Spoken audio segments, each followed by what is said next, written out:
en qué consiste la evaluación y cómo se realiza el diagnóstico en la especialidad de psiquiatría. Vamos a ver algunos conceptos. Voy a irme rápido, ya les mandé la presentación. Cualquier duda, por favor, me interrumpen. Entonces, el término psiquiatría viene de psique, iatrea y atros, que como pueden ver, significa la curación del alma por un médico. Y es la rama de la medicina que se ocupa del estudio, explicación, que no siempre podemos tener la explicación exacta acerca de los trastornos psiquiátricos, de la prevención, que es algo que realmente muy pocos psiquiatras hacen, y el tratamiento de los trastornos psíquicos. Lo fundamental para nosotros es establecer la existencia de una enfermedad mental.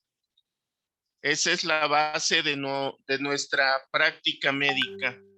Y todos, quiero hacerle una pregunta a todos en el grupo. ¿Quién me puede decir dónde está la mente?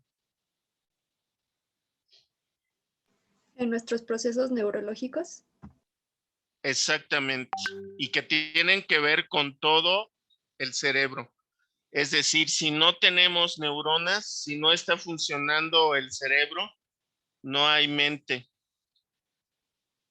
Y todas las enfermedades mentales tienen una base biológica.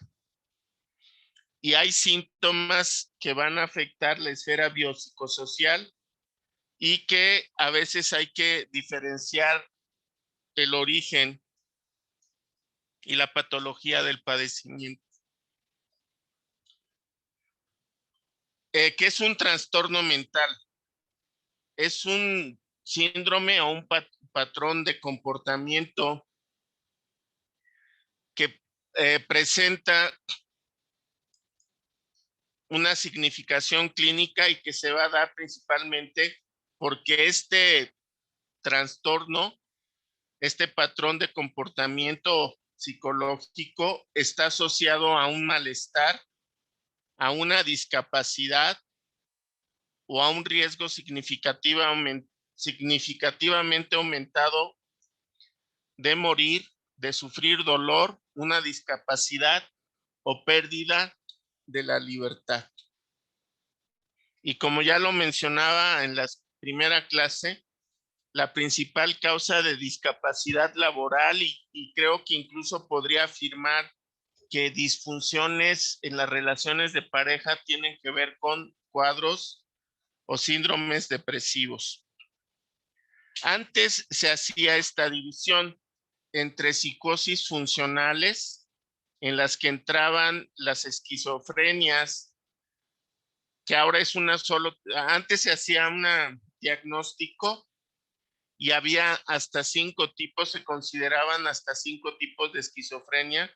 Actualmente solo se habla de un tipo de esquizofrenia, los trastornos bipolares y los trastornos afectivos. Y se llamaban funcionales porque no se tenía el conocimiento o la certeza de que hubiera una alteración biológica. Después hablamos de los trastornos psíquicos no psicóticos y que actualmente se utiliza mucho la palabra neurosis o histeria o histéricas o histéricos para hacer referencia a ciertas conductas de amigos o de compañeros y que se conocen como neurosis, en los que más que nada la alteración se da en la personalidad del individuo, en la forma que él afronta su relación con otras personas y con el medio ambiente. Y también se consideraban neurosis los trastornos de alimentación, los trastornos sexuales y algunos problemas de somatización. Pero esto ya también se ha visto que la anorexia y la bulimia, por ejemplo, tienen un fuerte componente biológico también. Los trastornos de personalidad también van a tener una repercusión, sobre todo en el área psicosocial. Y se consideraba también lo que se llamaba antes trastornos exógenos, que tiene que ver básicamente con las adicciones, ¿sí? O cuando había algún evento traumático, por ejemplo, que provocaba una alteración en la conducta o en la psicología del individuo, pero que derivaba específicamente de ese accidente o esa lesión orgánica. Entonces, vamos a revisar brevemente cómo está organizado el cerebro. Desde la corteza cerebral, los hemisferios, el izquierdo, el derecho, los lóbulos, el parietal, occipital, ¿sí? Temporal y frontal, y que cada vez se tiene más especificado qué funciones están relacionadas con las áreas anatómicas. Sí, no voy a detenerme mucho en esto, pero básicamente lo que dijo su compañera, la interconexión y activación de todo el cerebro, de todas las sinapsis del cerebro, es lo que nos dan la conciencia y el proceso mental. Y que la formación de cada uno de nosotros dentro de la esfera familiar es lo que nos va a dar el toque de individualidad de cada uno de nosotros. Aquí está una gráfica muy sencilla. Algunas alteraciones de acuerdo a lesiones en lóbulo temporal y en lóbulo parietal, ¿sí? Y que está íntimamente relacionado con la neurología. Yo siempre digo de broma que los electricistas, es decir, los neurólogos son el hardware y los psiquiatras somos el software. Y que yo creo que en un momento dado sería bueno el hacer una especialidad que abarcara psicología, neurología y psiquiatría. Y sería más completa la especialidad. De hecho, hay una subespecialidad en el Instituto Nacional de Neurología que se llama psiquiatría biológica o neuropsiquiatría.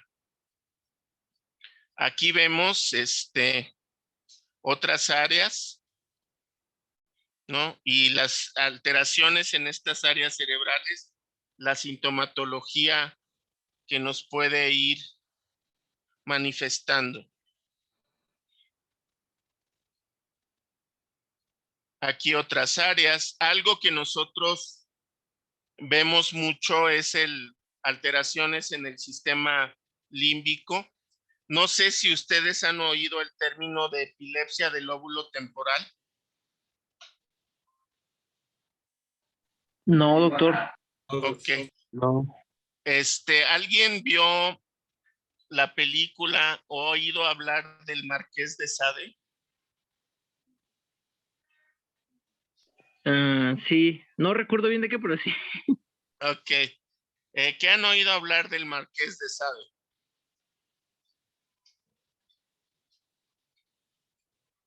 Si no, se los dejo de tarea. ¿Se acuerdan que les mencionaba yo de la importancia de la cultura general en la vida de todos los médicos? Pero básicamente al Marqués de Sade se le conoce porque era miembro de la aristocracia europea, fue escritor, pero aparte lo acusaban, incluso estuvo preso por perversiones sexuales.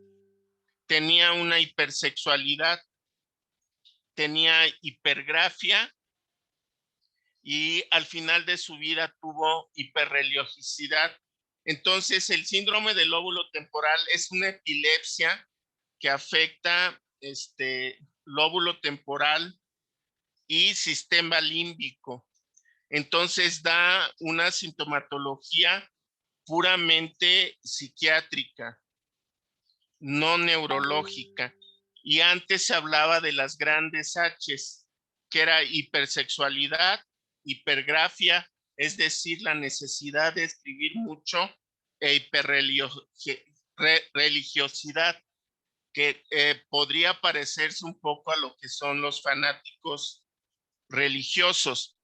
Otra de la sintomatología es la parálisis del sueño, que es cuando se le sube el muerto, se le llama aquí en México. Puede haber paresias y parestesias. Puede haber síndrome de piernas inquietas, que es cuando la gente que está dormida mueve mucho las piernas como si estuviera jugando fútbol. Puede haber alucinaciones olfatorias, cacosmias o alteraciones en la percepción de los alimentos. Puede haber macropsias o micropsias. Entonces, una de las causas que originan estas epilepsia del lóbulo temporal o síndrome de lóbulo temporal son las infecciones de faringe y de amígdalas repetitivas, y sobre todo si van acompañadas de otitis. Y aunque no haya una lesión específica en el electroencefalograma y que no haya en sí una crisis motora, es un tipo de epilepsia muy frecuente y que también ocasiona, se me estaba pasando, cuadros en los que hay depresión alternada con cuadros de remisión de la depresión, producen cierta irritabilidad y impulsividad, y que se puede manejar toda esta sintomatología con dosis muy bajas de antiepilépticos. Y es de las más frecuentes que nosotros vemos como psiquiatras. Aquí viene otro esquema del cerebro. Y otra parte que se ve afectada en los trastornos mentales son los neurotransmisores. Vamos a ver algunos de los más relevantes, pero insisto, son todos los transmisores y los neuroreceptores. Entonces tenemos la acetilcolina, que tiene que ver con la atención, con la vigilancia, con la memoria y con el sistema reticular activador. Esta, por ejemplo, la acetilcolina, se ve afectada, por ejemplo, en los trastornos neurocognitivos leves o en las demencias, que hay una declinación muy importante de la acetilcolina. Aquí está un esquema muy sencillo, muy específico acerca de cómo funcionan las sinapsis de acetilcolina. Otro neurotransmisor muy importante en la sintomatología psiquiátrica es la dopamina, que tiene que ver principalmente con la motivación, con la actividad volitiva, es decir, con la voluntad, con las ganas de empezar algo. Tiene que ver con todo lo que es la función motora, con el ciclo de recompensa. Está muy involucrada, por ejemplo, en la esquizofrenia. Está relacionada con la presentación de alucinaciones, que pueden ser de cualquier tipo. Las alucinaciones son 6 sentidos sensoriales los que tenemos, y alteraciones en la dopamina puede producir cualquier tipo de alucinación, aunque las más frecuentes son las auditivas. Y también está relacionado con el circuito de recompensa y con los procesos adictivos. Cuando nosotros, por ejemplo, consumimos o consumen cocaína, tiene un efecto sinérgico a la dopamina y reciben una sensación de recompensa inmediata después de consumir la cocaína y nos activamos mucho, se va el sueño, disminuye el apetito, pero cuando el consumo es crónico hay una declinación, hay un neurofeedback negativo y hay una declinación en la producción de dopamina, y por eso cuando viene la suspensión de la sustancia, vienen cuadros muy fuertes de hipoactividad e incluso de cuadros depresivos. Y, por ejemplo, la enfermedad de Parkinson, desde el inicio, desde la presentación, también presenta sintomatología psiquiátrica como la labilidad emocional, irritabilidad, depresión y a largo plazo cuadros demenciales. Aquí hay un esquema de las sinapsis dopaminérgicas. Después tenemos a la serotonina, ¿sí?, que está relacionada con la actividad circadiana del sueño, del ciclo sueño-vigilia, que también tiene que ver con la atención, con procesos motivacionales y con la regulación de los estados de ánimo, y es la que principalmente está alterada el circuito serotoninérgico en los cuadros depresivos y ansiosos. También tiene que ver con la agresividad. A mí, cuando hice el posgrado en psiquiatría forense, hice mi tesis acerca de los niveles en plaqueta de serotonina en pacientes esquizofrénicos agresivos, y resulta que los pacientes que tenían una conducta agresiva, que estaban diagnosticados con esquizofrenia, tenían una disminución muy significativa de los niveles de serotonina a nivel plaquetario, y que es una forma de medir cómo está la serotonina a nivel cerebral. Entre menos serotonina, más agresivos estaban los pacientes con esquizofrenia. Aquí están las principales vías serotoninérgicas,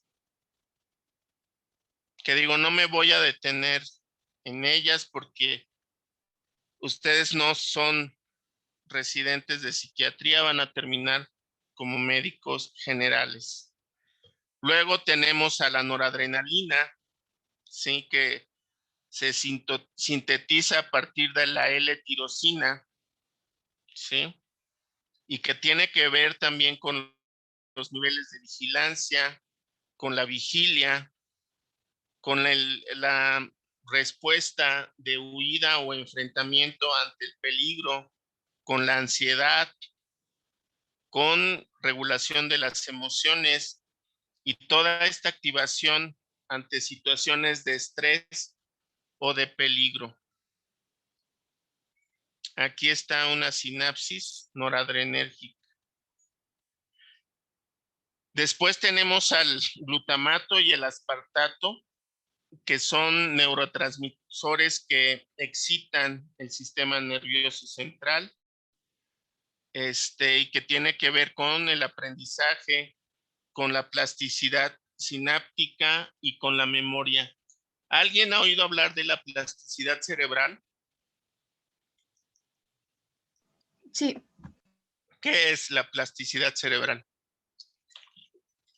son esta capacidad de conexiones entre neuronas para desarrollar mayores habilidades. Generalmente es muy alta en los niños debido a estos procesos.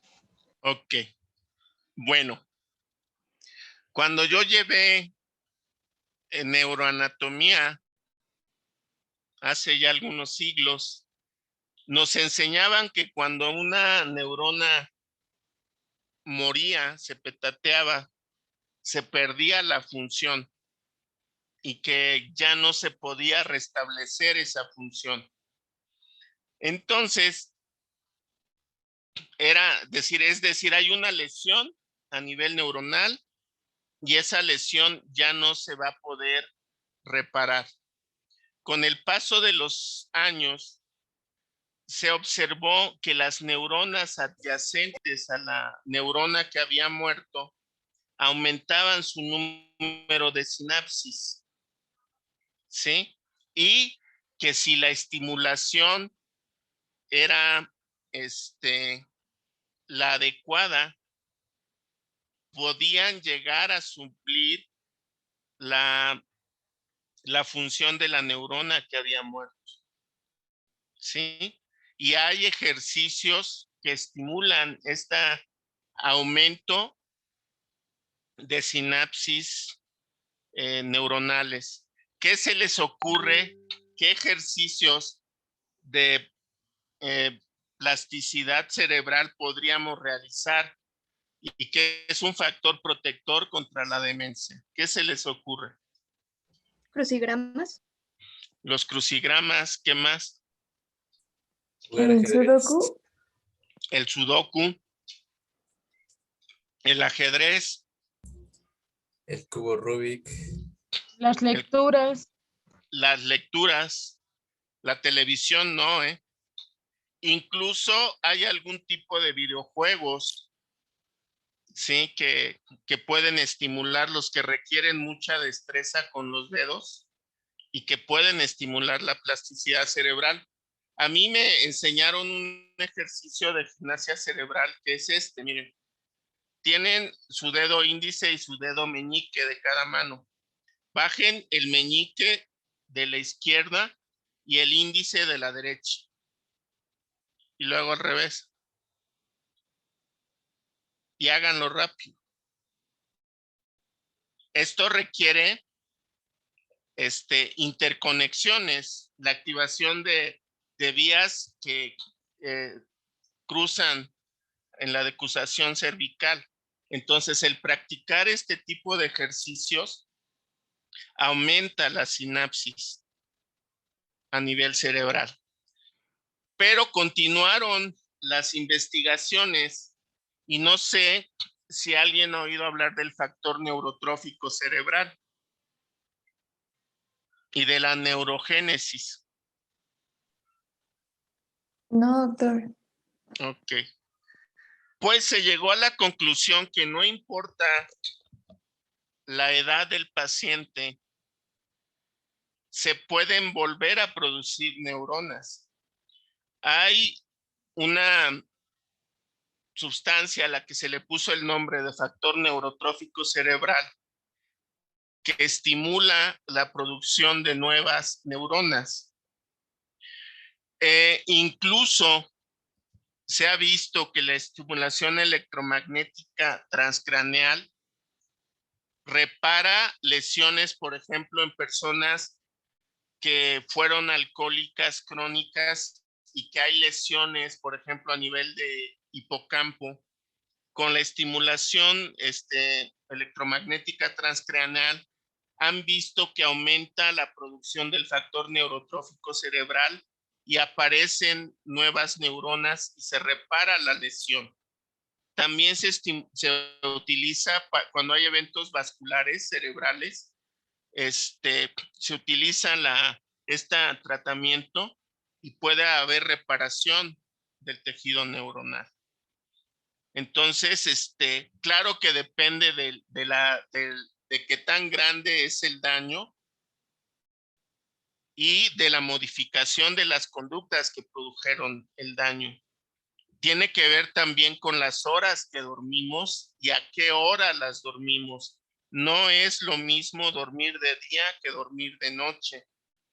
Y a su edad, por ejemplo, lo ideal es tener ciclos de sueño de 8 horas continuas y que sea un sueño reparador. Y ahí, por ejemplo, también tiene que ver la obesidad o si hay apneas del sueño. Entonces, todo eso se los digo porque hay formas de prevenir los cuadros demenciales. Después nos vamos al sistema GABAérgico, que es el principal neurotransmisor inhibidor en el cerebro.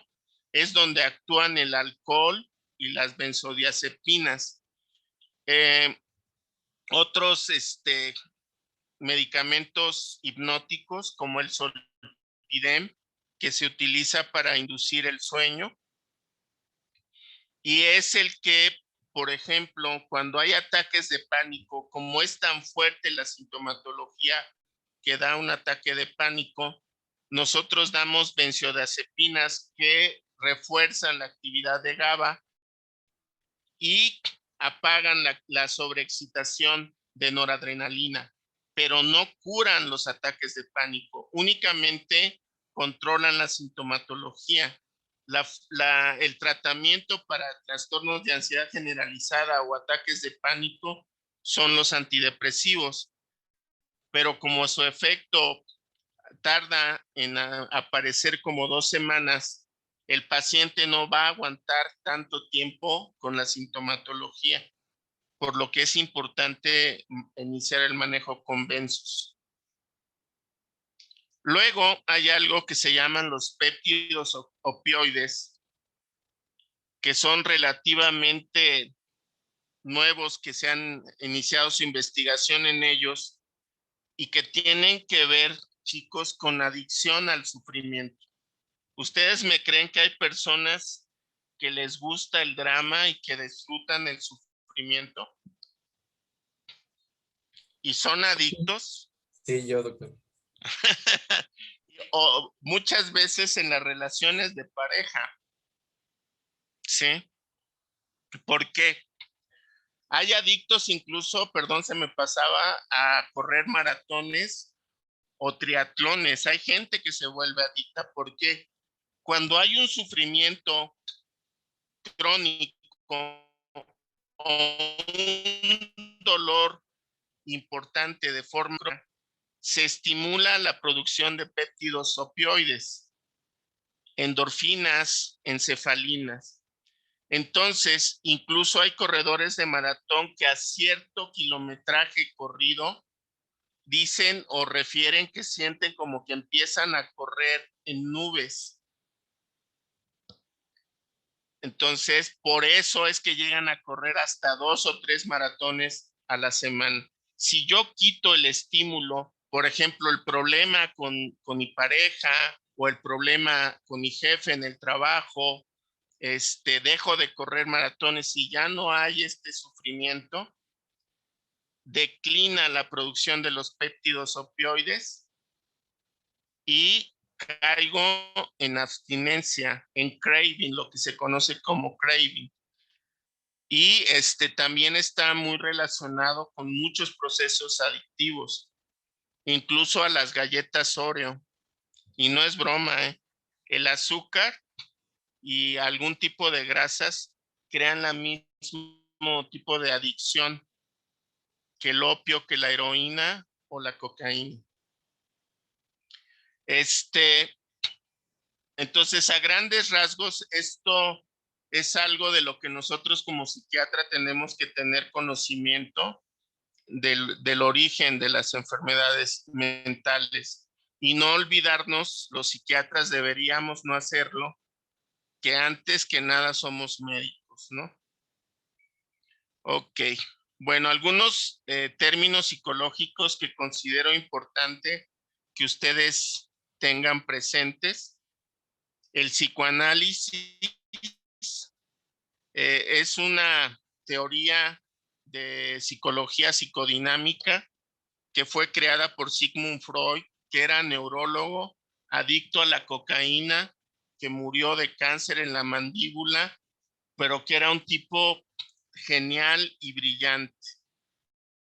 Y que él fue el primero en describir lo que es el consciente, el inconsciente, fue el primero en dividir al aparato psíquico en lo que ya habíamos comentado del yo, del ello, del superyo, describió los mecanismos de defensa y fue prácticamente el padre de la psicología a nivel mundial. El psicoanálisis llegó a utilizarse como un método de tratamiento en la que el paciente iba a un consultorio con el psicoanalista, se acostaba en un diván, el psicoanalista se ponía en una silla a la espalda del paciente y el paciente hablaba y hablaba. El tiempo de la sesión era entre 45 y 50 minutos. El psicoanalista únicamente anotaba y se utilizaba la libre asociación de ideas y mucho la interpretación de los sueños. Acabado los 50 minutos, el psicoanalista ortodoxo se ponía de pie, le decía: se acabó su tiempo, nos vemos en 2 días. ¿Sí? Entonces eran hasta 3 sesiones a la semana, dependiendo de el tipo de problema que tuviera el paciente. Durante mucho tiempo eso fue el psicoanálisis, que realmente tenía muy poco impacto en la sanación del paciente. Y de repente los psicoanalistas se volvieron más papistas que el Papa, porque Freud, en uno de sus libros que se llama El principio del placer, como neurólogo dijo: estas son teorías que yo he desarrollado, pero un día el avance de la ciencia va a destruir todas mis teorías psicoanalíticas y llegarán nuevas formas de tratar a los pacientes.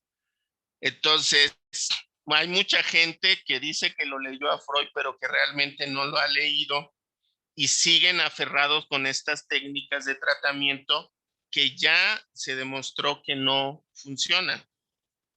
¿Sí? Puedo estar hasta 15 años y a lo único que voy a solucionar es que el psicoanalista compre coche cada año, porque aparte son terapias muy caras. Están entre 1,500 y 2,000 pesos cada sesión. Entonces sí es algo cariñoso, ¿no? Después aparece otra psicoanalista, Melanie Klein, que habla de la posición esquizoparanoide, de la posición depresiva. Ella postula algo que llamaba el pecho malo y el pecho bueno.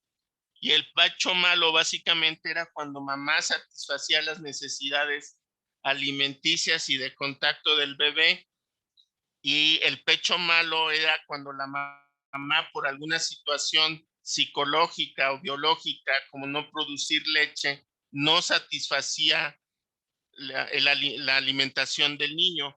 Entonces, a partir de esta primera relación con mi madre, que es la relación más importante, mi forma de ver el mundo se modificaba.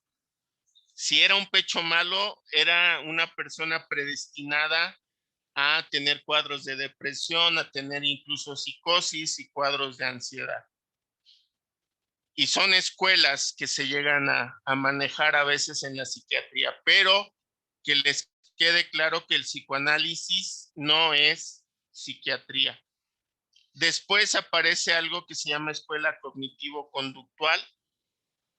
Se va a acabar la clase, chavos, los veo a la 1 de nuevo y seguimos aquí en donde nos quedamos. ¿Sale? Doctor.